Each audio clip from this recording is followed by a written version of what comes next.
more about this with Angela Diffley, who joins me on the set. Angela, we just heard Jean-Noël Barrot there talking about reassessing these ties between Israel and the EU. There's also been a joint statement from France, the UK, and Canada threatening concrete steps. What concretely can they do? It is worth mentioning that that statement, the language was really quite strong. They made very clear that they are supporters of Israel's right to defend itself, but they said that Israel's response at the moment is wholly disproportionate. That is quite a step up from what those countries have been saying until now. In terms of what they can actually concretely do, the idea of restricting weapons would not make a great deal of difference. Only the United States supplies a significant amount of weaponry to Israel, and only that would make a real difference. The other area where they might make a concrete step is on the recognition of the state of Palestine. Now, Emmanuel Macron France is hosting with Saudi Arabia a conference in New York in June, and he's already said he would not be averse to recognizing the state of Palestine. He has attached a number of conditions to that. In any case, 148 countries already do recognize the state of Palestine. It's highly symbolic, but makes no impact in terms of the reality at the moment. So on the one hand, it's a step up, it's symbolic, but it would not significantly impact anything. The other area where there could be a real difference is on trade. Excuse me, we heard Jean-Noël Barrot there talking about this Netherlands initiative. Trade between Israel and the EU is governed by an agreement.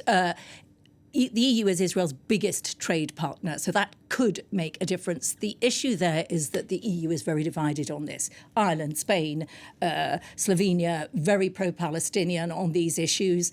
Germany, Hungary, Austria, they are very reluctant to do anything stronger.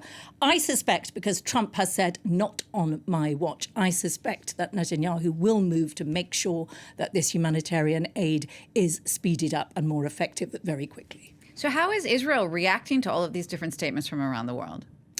Yeah, as I say, I think they will, because Trump has said very clearly, I do not want dying children on my watch. They probably will try to sort out whatever is holding everything up. Beyond that, Netanyahu has said very clearly this war could end tomorrow if Hamas returned the 58 hostages and if they disarmed.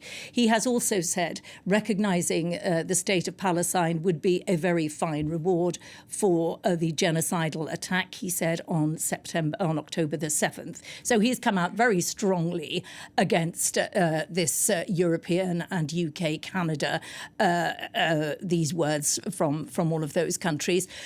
Beyond that, the military initiative, because they're all saying, can you pull back the military offensive and can you step up humanitarian aid? The military offensive, a lot of people are saying, look, we've done this. We've been here before. They already ordered the evacuation of Khan Yunis in the south.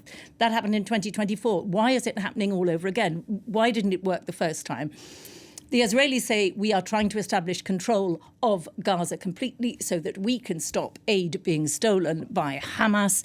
The aid agencies say some of it probably is stolen, but that is negligible compared to the usefulness of getting it to people, and that you cannot give aid with the conditions attached and the screening attached that the Israelis are proposing. They say we're trying to establish control to set up this new system of giving aid, and in the meantime we'll let aid in under the old system.